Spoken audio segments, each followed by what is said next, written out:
because the previous generation told us that we have to shame and hate our bodies into being aesthetically pleasing. And the next generation is going to say, I'm going to love my body so much that I'm going to love it into health. Hi, everyone, and welcome back to the Thick Thighs Save Lives podcast. I'm Kelsey. Oh, okay. You're just starting.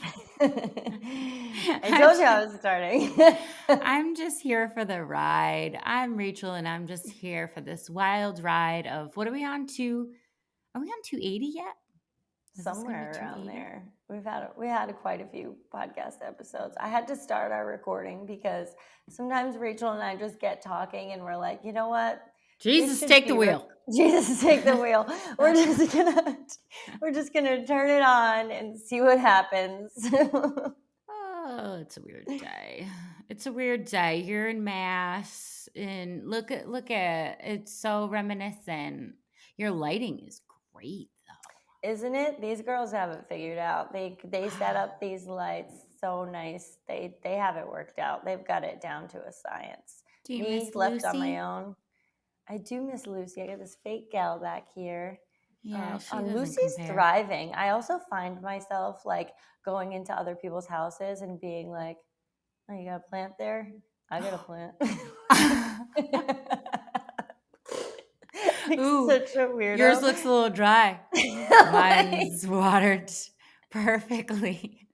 Wow, you're gonna start judging people now on their No, plant? but like I don't think I've ever like gone in and been like, oh, like that plant looks like mine. What's mine? What's its official name? Fiddle. It's a fiddle. So I've recognized fiddle. I'm like, they get a fiddle. I get a fiddle. There's a fiddle over there. Look at that fiddle like grow into the ceiling. We have a fiddle here in the office that's like thriving. I love that. Oh, that's from my house. Yeah. Yeah. I love that one. To the ceiling. Well, that CVG is like a greenhouse. Yeah. If anything you put in there, the amount of windows, it's just, it goes wild. It goes wild. But like now I'm like I'm like a little plant lady. Like I'm like going around being like, oh, what you got there? See, you're keeping it alive. I see you're keeping it alive. Me too. So far. Me too. Well, I'm so happy. I give her the spritz. I give her spritz every day. I say, hi, Lucy. Give you a little spritz. That's right. They do. Remember I told you they love that? Mm-hmm. I got a spritz water bottle. Mm-hmm. That'll keep her leaves nice and shiny too. Now, if you want to go next level, they do have, I know this is going to sound a little over the top, but they do have leaf shine. It's like an actual thing, you know. So I'm going to start like buffering her leaves? No, you just get it at the depot. You put it on a little, like a nice little clean cloth, and you just like this is not an everyday thing. This is just a like, you know, to get her ready for a party. Oh, okay. Or to get her ready for like our big night out, her anniversary. Like, you know, you just, once in a while, you just shine the leaves and it just, you know, it's like straightening her hair, you know, it's just. Yes. Okay. Well, I'll consider that. I don't think I'm there quite yet. I'm still proud of myself for giving the spritz. Well, that keeps, I thought of it because that keeps their leaves nice and shiny too. She doesn't even look like she's getting dry or anything. She looks like she's thriving. Yes. Mom suggested she might need to move like closer to the door with more sunshine, but they do. Yeah, they do prefer it. And you know what's funny? She'll just start growing that way if you don't. Oh, really? Yeah, they'll just reach. Yeah, I love big reachers. I love that for her. Yeah, so I just wanted to mention over the top for a second too. Just because you told me before the podcast started that when you see people not recycling, you go and take their. Listen, I don't know if this is criminal behaviors. I don't know if I want to be admitting to this in front of thousands of people. Is this criminal? What? Sometimes if I see, no, because it's you know, it's a thing where like I walk a lot and I walk along, and if I'm walking on trash or recycling day and I see somebody has put something obvious in the trash that belongs in their recycling, like I just, you know, I don't want to say I take it, but I, you know, it just, I bring it to my recycling. I don't know. There's no way that doesn't sound. No, there's no way it doesn't sound like criminal behavior, but, like, it's in their trash, so I'm pretty sure it's ownership is 9/10 of the law. No, possession is 9/10 of the law, so, like, it's in their trash, and then it's, like, in my hand, and I put it, because I just don't like that. That's so crazy. Wow.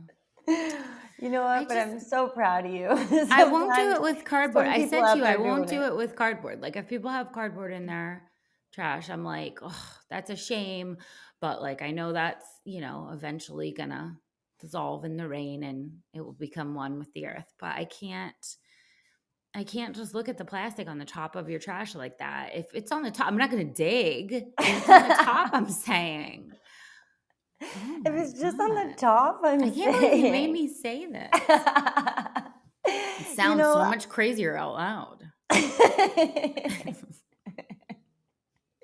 I mean, I heard it the first time. I thought it sounded crazy. Dang But it. here's the thing. I think it's fun to admit some of our weird ass quirks that we do in this life, because everyone has these super weird things where you're like, why do you do that? And you're like, I don't know. I just don't know. Why do I do that? Um, I'm an 8, and there's like what's that thing we have about injustices? Yeah, It runs so deep. So I'm like, it's oh, so it's the deep. injustice of that And the plastic in the injustices are it's like, trash. I must take this. Oh I my must God. Get bring it over into my yourself, possession. Rachel. Get over yourself, you psycho.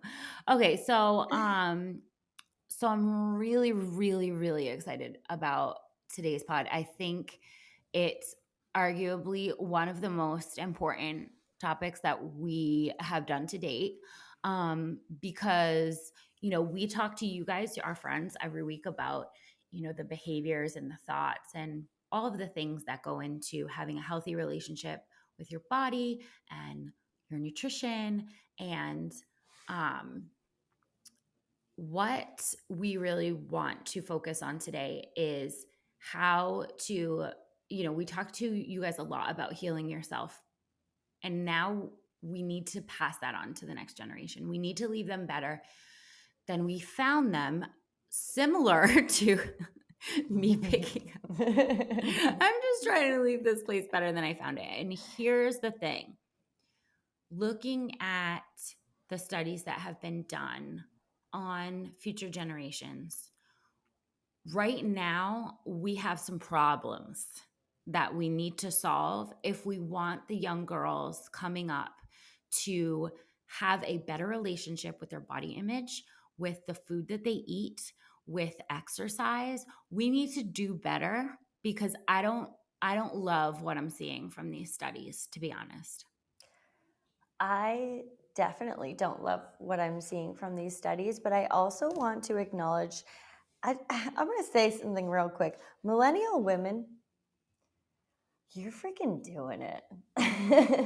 Like breaking generational curses, like just doing it. So, as we start to talk about some of these studies and what we're seeing from the results, I just want to acknowledge the fact that every generation has come with their challenges, right? And their, thing that they've passed on or that they've taken from the previous generation as far as like parenting environment, especially body image. But as we've, developed in the podcast, as we've brought on so many different guests and we've talked about body image, diet culture, and how every one of us has had to kind of break the chains of this diet culture having a hold of us, and just body image issues really having a hold of our mindset. And it really got me thinking that even just acknowledging that it has had a hold of us has been the first step. If you're listening to this podcast, you've already taken many more steps since then, and you're really working on that language. And you're in the small percentage that is really changing how we start to talk about our bodies, how we treat our bodies, how we can love ourselves so much that we can treat our bodies well, and how we can then pass that on to the next generation. Because the previous generation told us that we have to shame and hate our bodies into being aesthetically pleasing. And the next generation is going to say, I'm going to love my body so much that I'm going to love it into health. That's a game changer.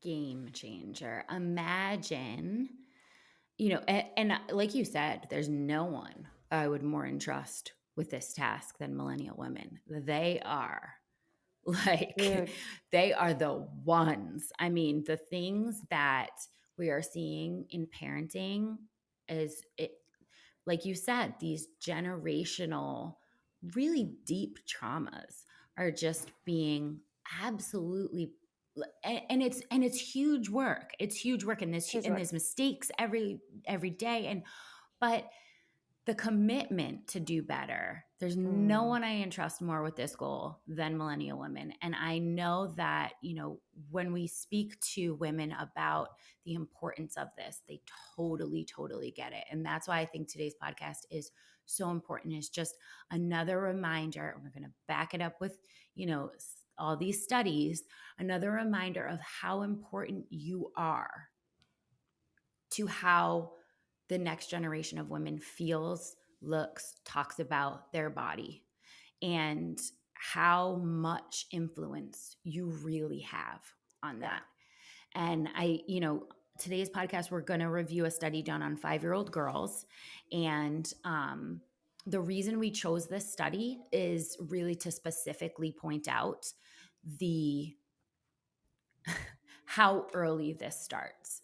It's hard to like look at this study sometimes because of the age of the girls being so young that it's like frightening, some of their responses on diet.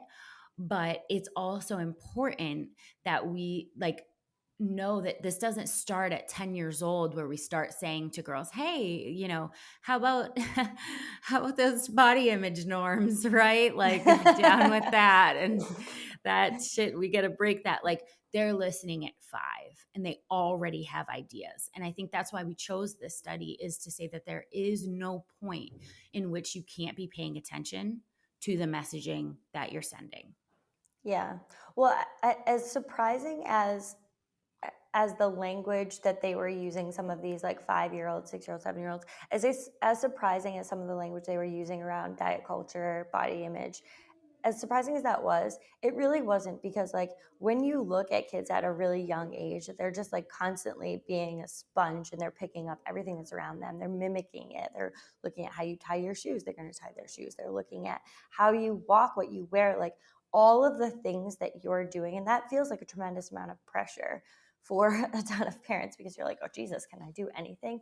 But it really is not what you're telling them, it's what you're doing. And that's so deep rooted, because they're just sitting there watching you how to be a human and trying to figure that out and then mimic what that looks like.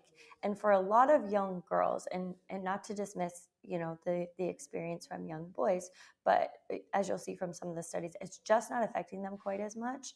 But from the experience from young girls, is that they're watching normal behavior on how to be a woman have diet culture so rooted, so ingrained in everything that they do.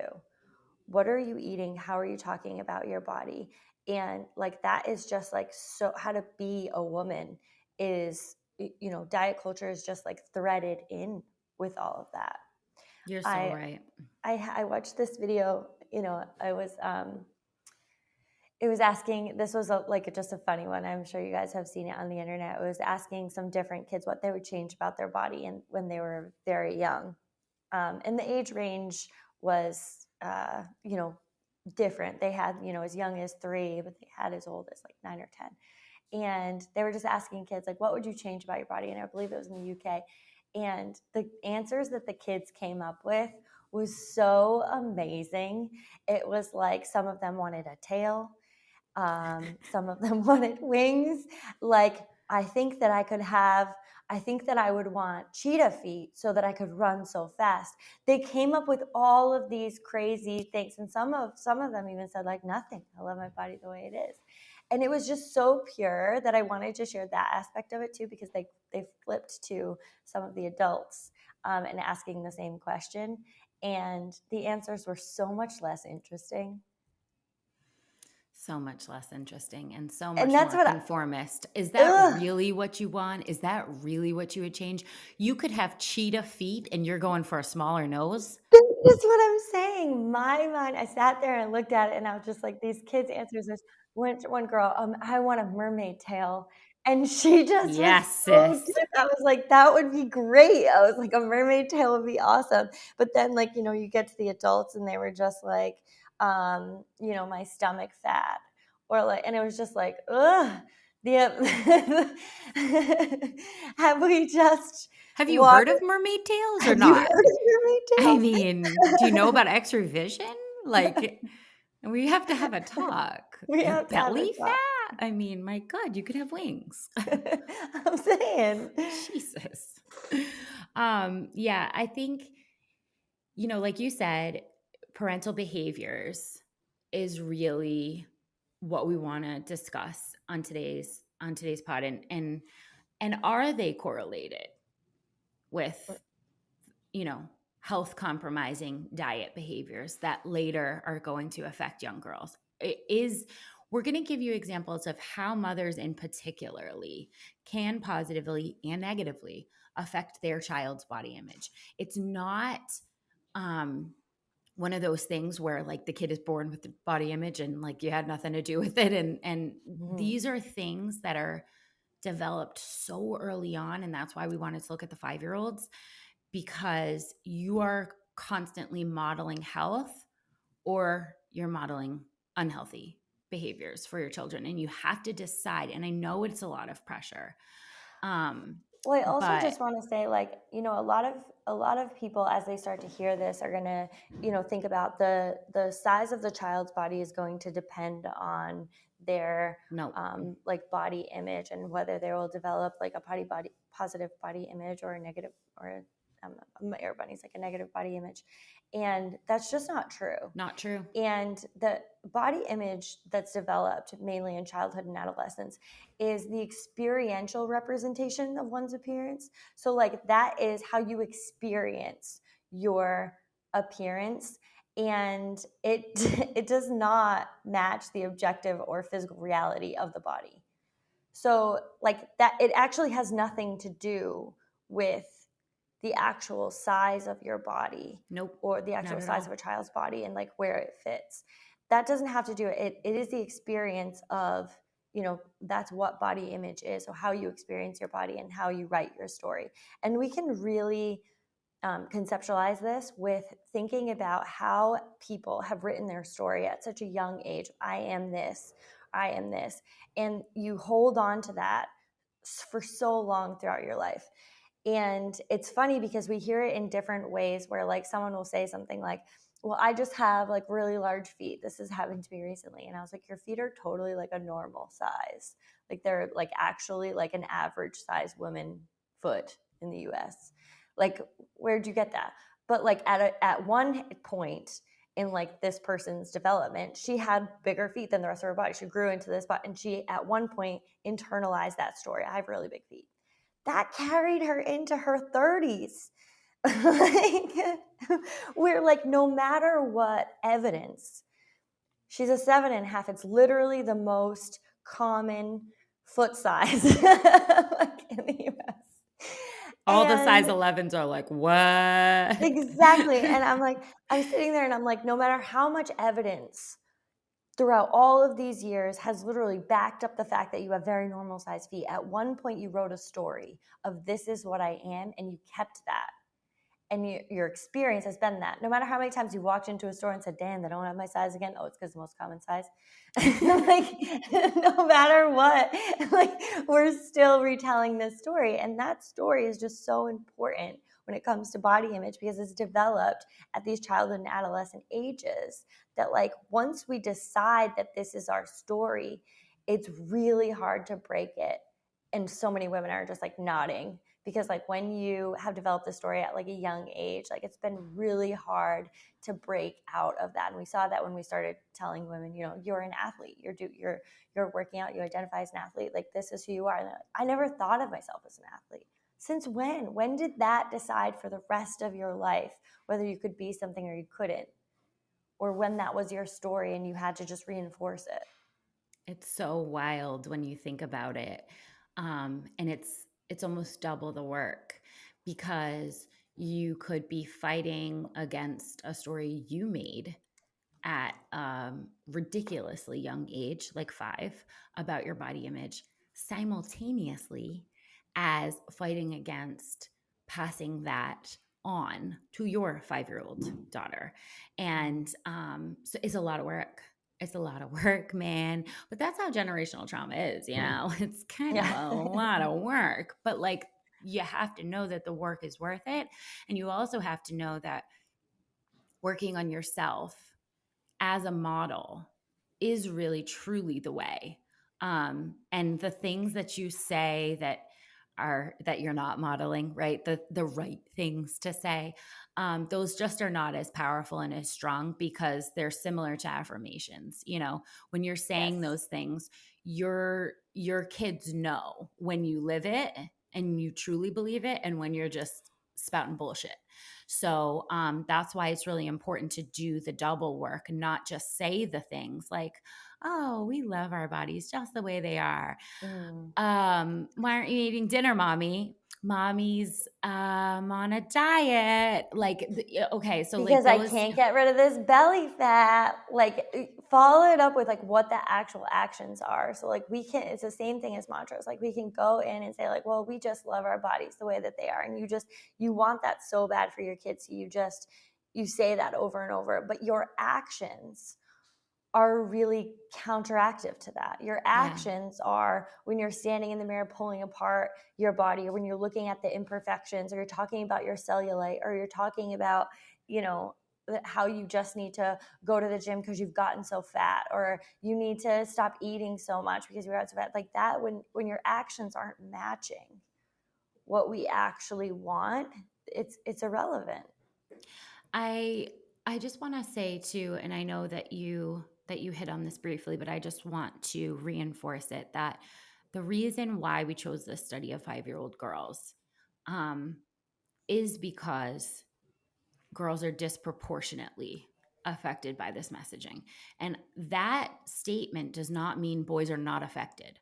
But what we are saying is we are not going to um, in this particular podcast, we are not going to touch upon boys and their responses. They were not included in this study because we are focusing on the marginalized group here who is being disproportionately affected. And none of that means that there's no one else being affected. It just means we're going to take the bigger fish first.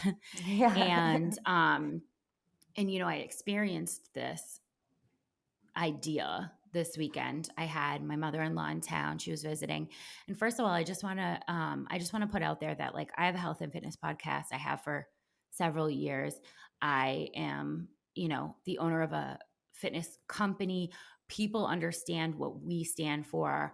Um, and my mother-in-law is so deeply ingrained in diet culture that it's like you wouldn't even associate her with anything that I say or do because she she has years of trauma in this area. And she was visiting this weekend, and you know how, you know, when someone is around you full time staying at your house, it's like you get to know them on another level. And I can't even tell you the amount of times she referenced the 7 pounds that she lost, and that she can't put that back on, and that she can't eat these certain things because of the 7 pounds she lost. I mean, we had to hear about this 7 pounds that was probably like half of it was gut contents, but we won't even say. I didn't have the heart. But it was so much that Mark and I looked at each other at a certain point, and Mark said, "At least he's not a girl," referring to my son, hearing this over and over and over throughout the weekend. And that statement is two things: totally fucked up, but Mhm. also totally true. Rory is going to be less affected by the notes of I have to lose 7 pounds, I need to all of this, than a 7-year-old girl in the same situation. Studies have Mm-hmm. shown this over and over and over. I'm not making this up. This isn't like anecdotal, like, oh, my son's different. It's that just is the facts. And so it's so fucked up that we didn't correct her because we have a son sitting there. Because if we had a daughter sitting there, there would have been like an absolute, we're shutting that down. I don't want to hear any more about that 7 pounds. This is destructive. This is, and it's destructive for every gender, but it's just more. It's more for little girls. And that's why we wanted to focus on them with this study. So, do you want to get into a little bit of the nitty-gritty of the study? Yeah, so we did want to also say our other sister, Layla, did a lot of the research in this. Big And shout I out. know that it is, she's a mother of an elementary age daughter too. And just kind of like checking in with some of the findings with her, like, we're in this, we're talking about this all the time, where we're trying to correct and adjust language, we're really trying to develop healthy habits, demonstrate healthy habits, and we know the effect that it has, and it's challenging for every one of us, and still is shocking, some of these findings, because like, even if you're like, whoa, whoa, whoa, kids as age as 5 are talking about dieting, like, that to me, like, that's wild. So in one of the studies we looked at, it was 197 children, and 5-year-old girls were asked questions to gauge insight into their emerging ideas, concepts, and beliefs around dieting. So the purpose of the study was to examine predictors and sources of influence of girls' ideas about dieting before the actual initiation of any dieting attempts. So their parents were also interviewed as part of the study, obviously, to see, what the language was around dieting. So it turns out 5-year-olds were already subjected to diet culture and using some dieting language. So 13 of, the sample size of 5-year-old girls interviewed reported that they were currently dieting at the time of the study. Currently dieting, right then, The 5 whole years. point of the researchers using such a young age was they wanted to examine the predictors and sources of the influence of girls' ideas about dieting before they actually had any dieting attempts, right? We wanted to get them early enough that we could say what are your emerging ideas about this concept before they had actually tried to put it into practice. And I just want to repeat that 5 years old was not young enough, because 13 of the girls were already saying 13 of the 5-year-old girls were already saying that they were on a diet. So the 5-year-olds are preschool, guys, preschool and, Like, and kindergarten. Would we need to get them before they could talk? Is that how are we going to interview children who can't talk? But if you can't get them before their first initial dieting attempt, before age 5, that's so frightening on so many levels. I just opening with that, I think, is just kind of an indicator of the work that needs to be done, like literally from birth mm-hmm. with young Well, girls. here's the thing. It has to be done internally. It has to Yeah. be actually done with us. If we have any hopes to change this language in the next generation, it has to be done. We can't fake our way through it. And it's not going to be perfect. It's definitely a work in progress, finding alternative language to dieting, finding how to internalize what health is versus what dieting is, and how those two things are just not together.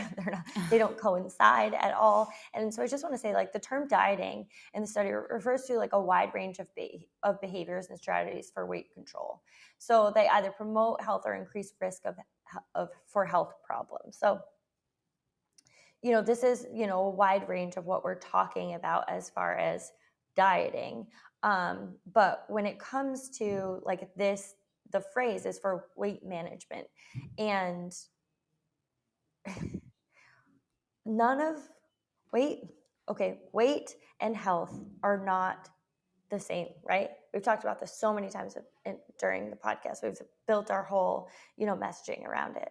So if we are promoting healthy habits, we're not talking about weight. So we're not talking about weight management. We're not talking about dieting. We're talking about how we can fuel our bodies appropriately, how we can, build a healthy, strong foundation. And none of that would incorporate weight management. So I think they did a really nice job of kind of like defining the fact that like weight management and weight control was, the dieting that we were using as language for these little people. Because really, like, we're not talking about health, because when we're talking about health and we're talking about like, you know can we eat foods that fuel our body? Are we demonizing foods?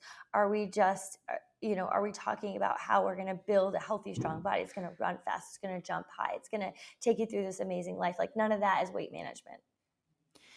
So, I want to get into some of the answers from some of the little girls. Some, you can find obviously, like it's like that show. Remember that show where they used to bring the little kids on and ask them questions, and they just used to like absolutely embarrass their parents with their Yeah. answers because it was Yeah. just so awesome. 5-year-olds say some awesome things, but so some of the answers were definitely comical in nature, and some of them were deeply disturbing to me as a woman trying to fight against diet culture and negative body images for women. And, you know, okay. So they asked him a couple questions. These are 5-year-olds. They barely know the alphabet. What is a diet? What is a diet? 197 5-year-old girls answered in the following ways. 17% of the girls said it's some kind of restrictive eating.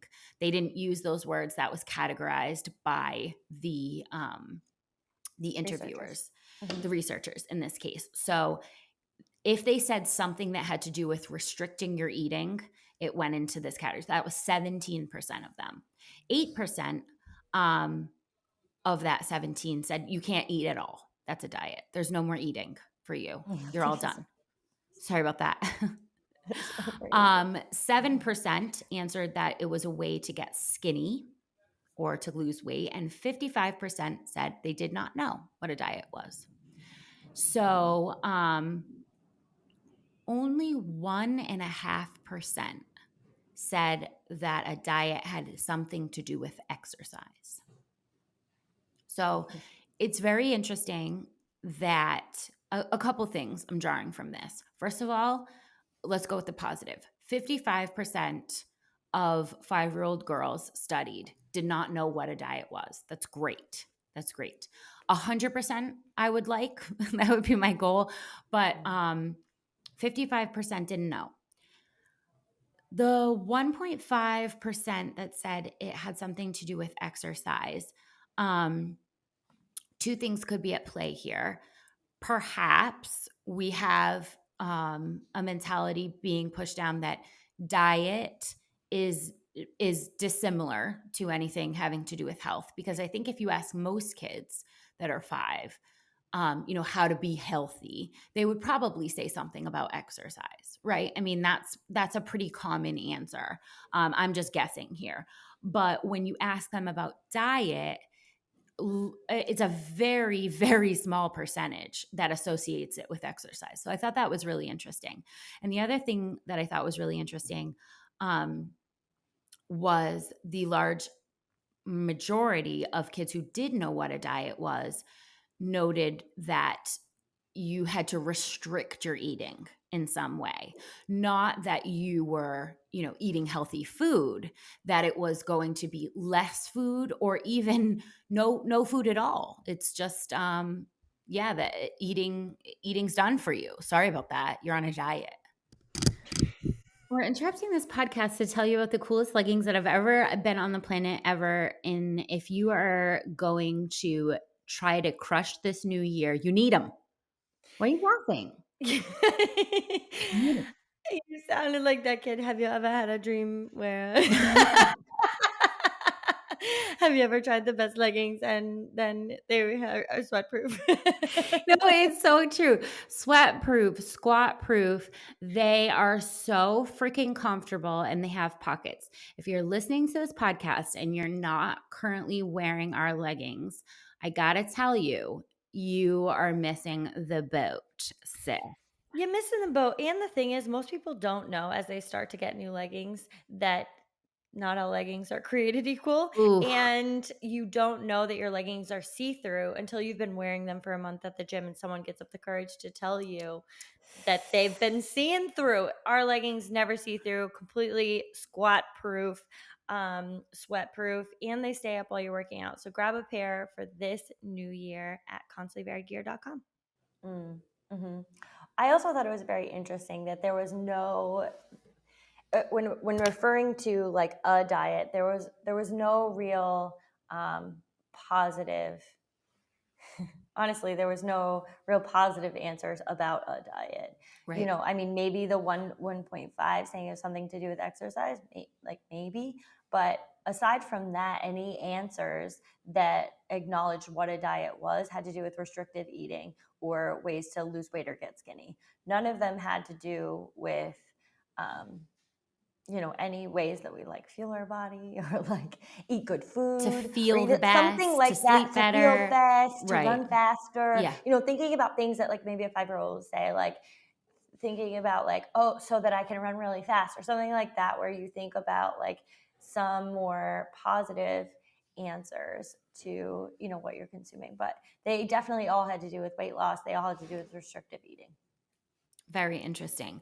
When asked, what do people do on a diet? Some of these are so telling.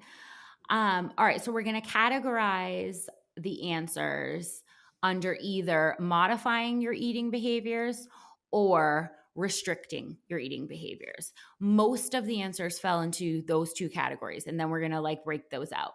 But when asked, what do people do on a diet? 19% of kids noted some kind of modified eating behavior. This included like 5%, most of them, 5% said that you got to drink a shake.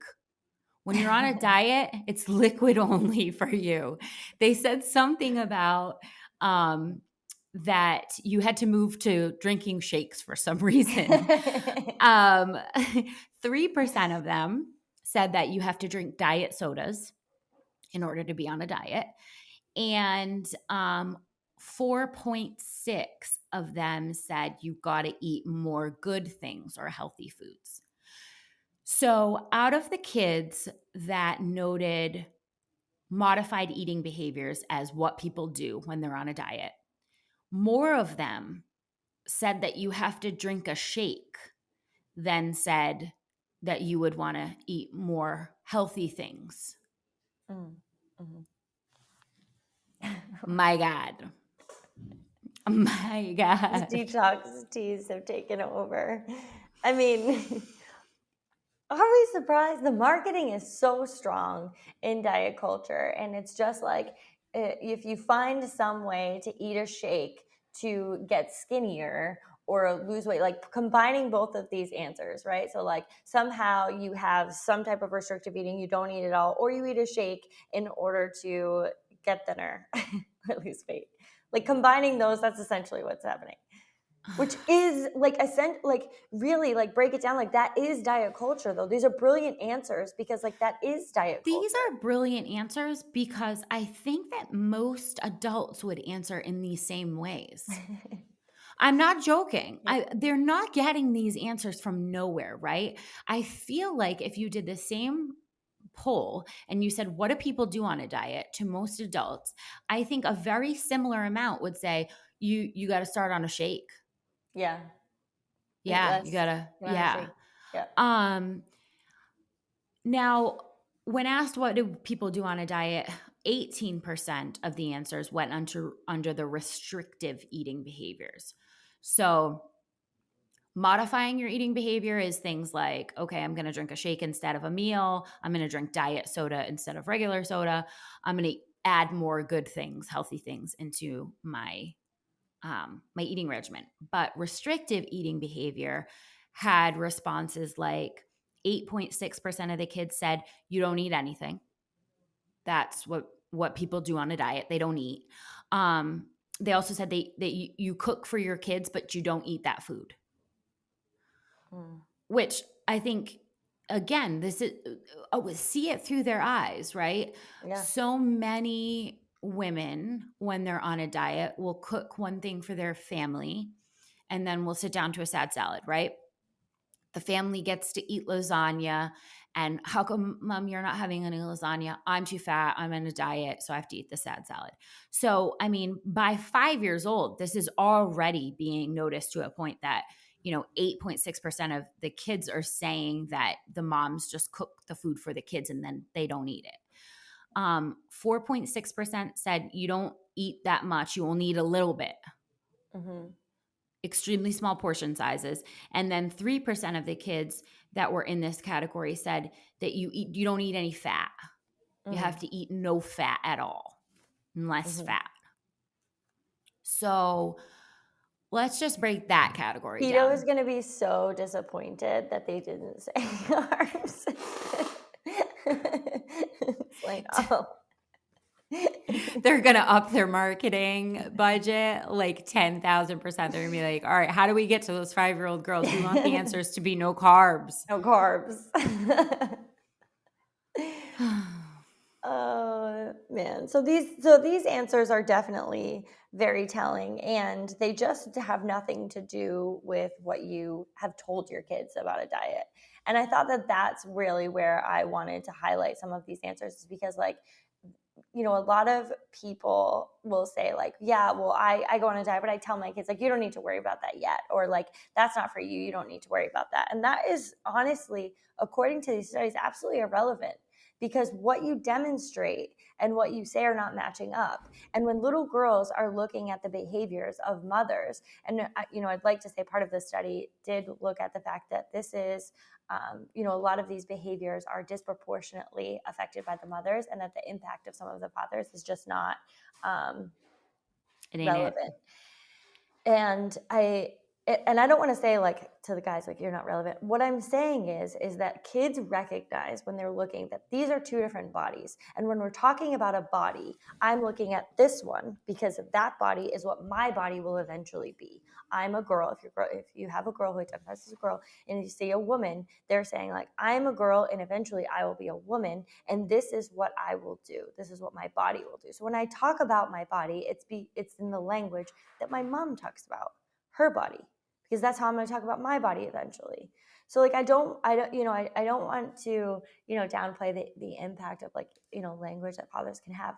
But when it comes specifically to body image, we know the bodies are different. They can see that. They know what the hell is going on there. So when you think about, like, what my body will do, what it will look like, how do I treat it, what do I eat, I'm looking at her. And to prove that, this study completely backs that up wholeheartedly, because when we turn around and we go and interview the parents, right? Over 90% of the moms in this study reported recent dieting. 90%. We're taking 197 parents of 5-year-old girls, and we're saying, how many of you moms have been on a recent diet? And 90% are saying yes.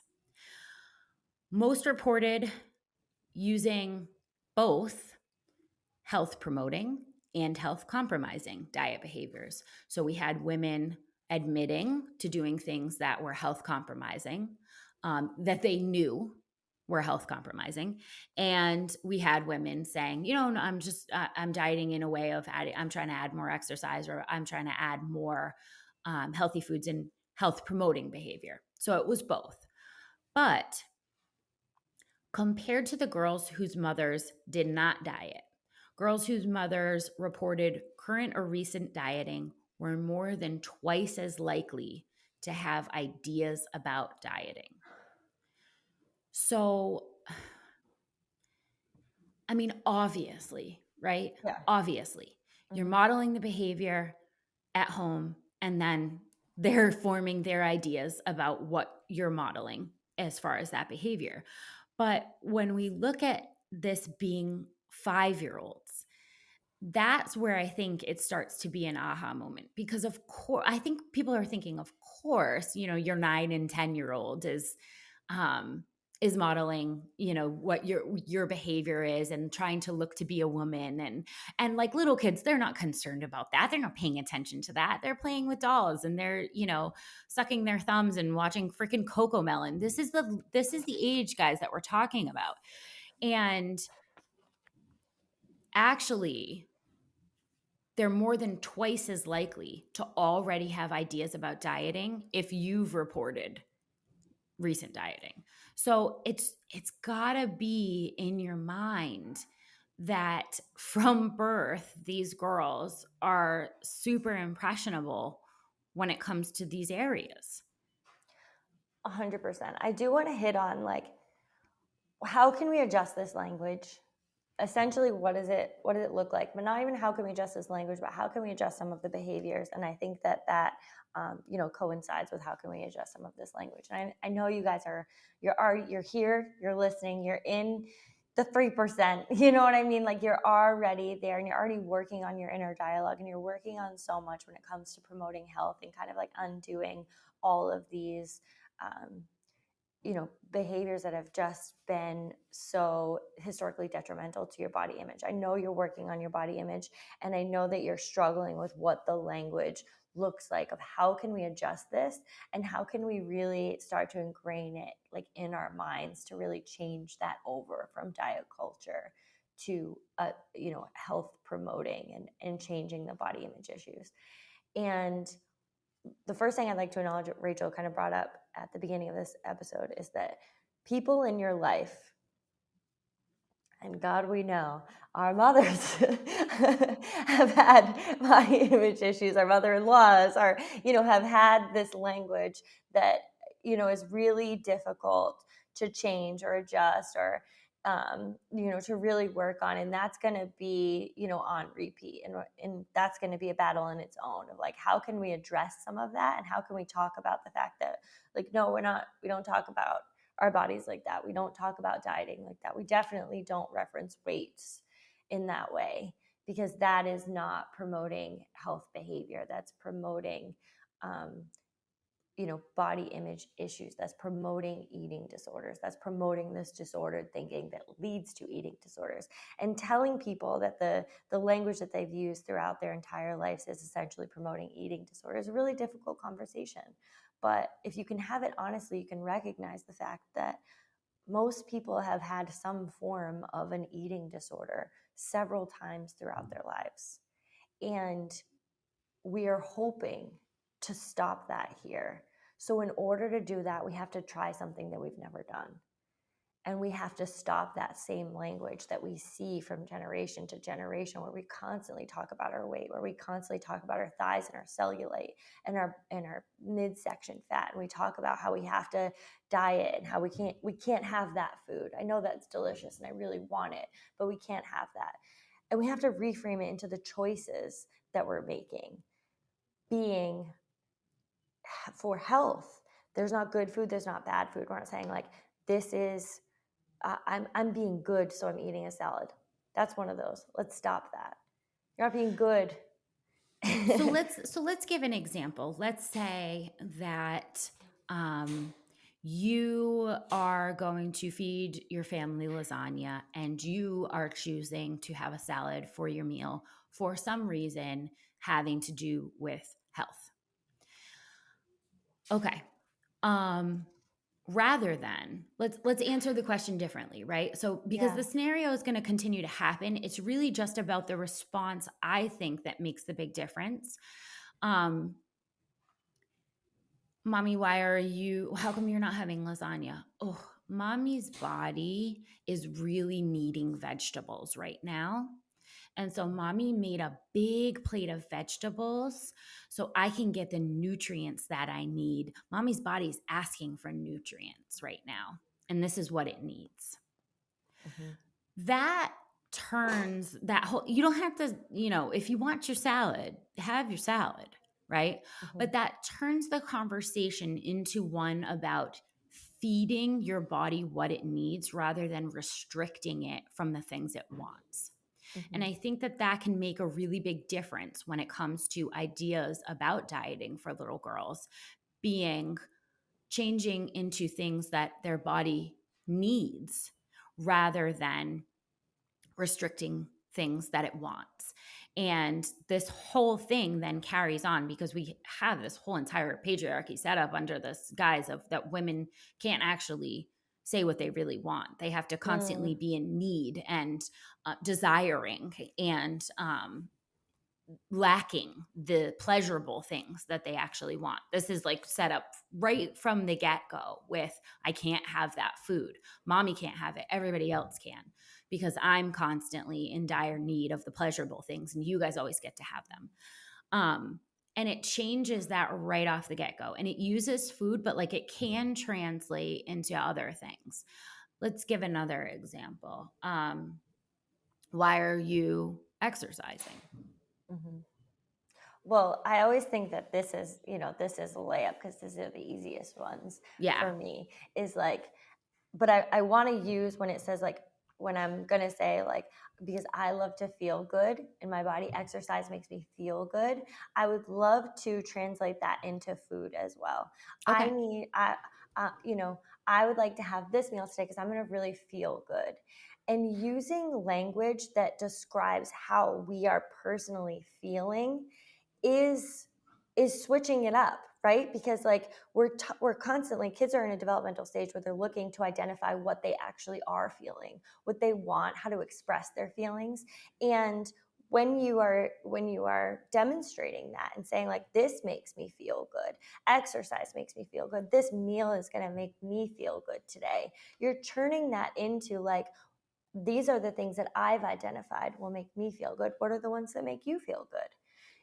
Like they can start thinking about what the possibilities are that do make them feel good. And exercise is an easy one for that because like I love the answers to get strong, to be able to keep up with you, to be able to I tell my son all the time, I have to go to the gym so I can still beat you in a race. yeah. You're Yeah. never, ever going to beat mom in a race. So don't even think about it.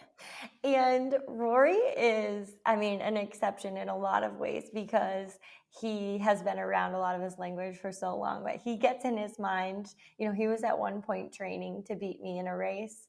And he was saying, Auntie Kelsey, I think I'm ready to race you. Because, like, I'm an auntie. So, I can be the coolest person sometimes. And Always. apparently the fastest at one point. Oh no, So he like knows you're the fastest and he wants to take that place in the family. he He's very wants to, aware that the fastest in the family is Auntie Kelsey. And like that doesn't sit well with him. So no, he he's wants to be the training best. to be able to be the fastest in the family and just take that spot from you. But imagine, take that mindset for a second and think about the difference between, having to go to the gym, running on the treadmill to get thin, to get smaller, to lose weight, or to be your fastest person in your family. that's that shift is so amazing because it moved into something that is there to set the groundwork to create a lifestyle that is built around fueling your body and feeling good and feeling fast and living essentially in an actually healthy body that can do things, and just ingraining the understanding that like this is my body that helps me do everything in this world. It helps mama goes to the gym so she can keep up with me, so she can still beat me in a race, so she can still pick me up. All of these things that you can do instead of I have to go there because I hate myself. I do these things because I love myself, I love you, and I love our life. Oh my That's God. that's a big shift. I envision a new study in which the kids surveyed say, I have no idea what a diet is, but Yeah. I know that when my mom eats vegetables, it's because she wants to give her body healthy nutrients and vitamins. And when she works out, it's because she wants to be so strong to pick me up. And I, I just envision this new study, and it's a game changer. It's a game changer for moms. It's a game changer for girls. It's a game changer for kids. Boys are not being looked at in this particular study, but here's the important thing about them. Mm. When they say things like, when Rory says to his friends, my mom works out because she wants to beat me in a race and she wants to be the strongest mom ever, and things like that, it really, this is a societal thing, right? We Yes. have young boys who believe that women work out to be aesthetically pleasing to them Mm. and smaller and thinner. And we now To have them. this weirdo kid who's Yeah. going around saying, my mom is working out to make her muscles the biggest she can so that she can pick up heavy things, and she can always pick up me even when I'm a man. He says, when I'm a man, my mom will still be able to pick me up because she goes to the gym. These He does say ideas that, filtering through guys. boys is also really imperative. So I don't want the moms of boys to feel left out here, No. because, like, we said in the beginning, they're disproportionately not as affected by this messaging. They're more affected by their father's messaging with regards to body image and fitness and nutrition. But like, planting those ideas is wildly effective in paving the road for girls to be able to say those things without socially unacceptable, like, Yes. what do you Well, mean? it's taking it from a singular. So we're starting at a singular place where, like, who is disproportionately affected by body image issues? Like, this is the population, it's girls. But then when you take it a step further and you kind of step back a little bit and you take it into more of a societal standpoint, where, like, what is the general language that we're using, and how is that continuously affecting girls and women as they age, as they get older? And you Right. don't leave out half the population when you start to introduce that language, like, No. because we're all in it together. So yes, of course, like, women, what you're modeling for some of your sons is going to shape how they are internalizing women's bodies, how we talk about women's bodies, how we respect women's bodies. And they're not there for us for our viewing pleasure here, to get smaller, to just be aesthetically pleasing. And that's the only reason why women go to the gym. Having young boys start to think about the fact that, like, girls are strong, and they run really fast. They eat things that fuel their body so they can run really fast, so they can be strong and be healthy. And just looking at a society where we're talking actually about health is the fucking game changer, because we start to talk about health from the reality of health, not from this patriarchal standpoint of, like, get smaller, eat less, and this is going to disproportionately affect women and young girls, and then we're all going to play along. So I know that, one of the lasting questions that people will have is, it has to do with so much of the society points of view, because you can say, whatever you want in your own house, and you can lay the groundwork for these things, but eventually they're going to go outside of your house and they're going to hear things that just does not follow this messaging. And clearly, what we've seen from this study is that the vast majority of these 5-year-old girls were being exposed to messaging that could be potentially damaging. So what do we do when it comes to, we can control what we can control, right? I don't have the answer for this, but I do have the fact that my son has come home and has reported that his teacher can't, I think I sent in something for a holiday party, and he said, oh, well, Miss Wagner is not going to eat these because she's on a diet. Mm-hmm. And so obviously this has been said to them, and obviously this was not a factor that I could control. And I said back, oh, you must mean that she's wanting to gain some health. Mm. And some of those sugary foods and treats and candies, they're good sometimes, but she probably feels like they don't make her body feel great. And so it doesn't feel like a healthy choice to her to eat those right now. I Mm. didn't know what else to say. I don't have the answer on this one, but all I can say is sometimes it does feel hopeless when your kid comes home with the opposite messaging as you've been trying to push. Um, but having a prepared answer is always helpful, and always having some kind of backdrop of, if the teacher says she's trying to lose some weight, you counteract that with, oh, she must be trying to gain some health. Yeah. I love switching that into something that can be gained instead of what we're losing, because that's what we talk about all the time.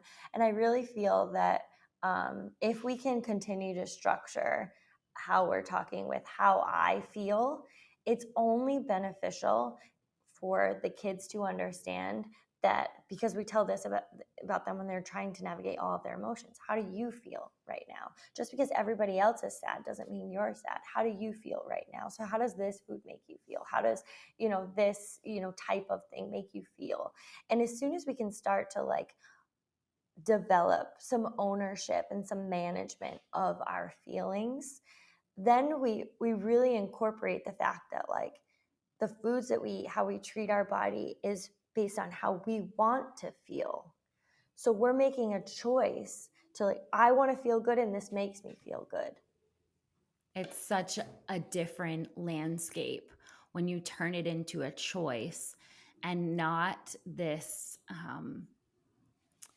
I guess, penalty, Penalty. Yeah. something that you're being penalized for because your body doesn't look or appear a certain way, and so you're now under this penalty. It's so different when you say, I'm not eating this sad salad because I'm so fat that I have to have this penalty now, I'm being Mm. punished. It's so different when you say, I'm making this choice. I don't have to have this. I'm choosing to have this. And the Mm-hmm. reason why I'm choosing to have it is because it makes me feel great. Mm-hmm. And I know what I need to feel great. And I'm making a choice here. Mm-hmm. And, eventually it's I feel so hopeful that this I can do too. happen under the Mm-hmm. right circumstances. And we don't have to, you know, say, okay, we're no longer going to make our health a priority, because that could be damaging for our kids. Like, oh, I can't ever eat something and say like, well, I'm eating something different from you guys because I have different goals, or I Mm-hmm. can't ever exercise because, like, well, I don't want my kids to think, because all of those things, they belong there. They just belong there under the right context. It's all Mm-hmm. about context for kids. It's all about, is this a penalty for you because you've been bad, or is this something, a gift that you're giving to yourself that you're choosing? And Mm-hmm. it's so empowering, rather than this like weird, Mm-hmm. you know what I'm Thing that saying? we're all going to eventually do. Like, Ugh, yeah, it's just like this lingering thing that we're all going to eventually do. And it really takes the choice out of it. It takes the feeling out of it, because it just becomes this inevitable diet that we're all going to just slide right into. When you take it out of that context and you say like, this is a choice, and as your kids trust your choices all the time. You they say like, this is do. what they like, blindly trust them. They blindly trust, and you say like, well, I feel this way, and they say, oh, okay. Well, they want to explore that a little bit. When you take it, this is a feeling and this is a choice, away from the fact that like, well, mommy just has to diet. It becomes a different conversation, because as they learn and grow, they understand that all of our choices are different and our feelings are different. So we have to make choices and feelings based on what we're feeling in our body. And they're not just something that we slide into because like society tells us this is what we need to do, this is what we need to look like, this is how thin we need to be, and all girls go on diets when they get to this age. No, no, no. That's not it anymore. Imagine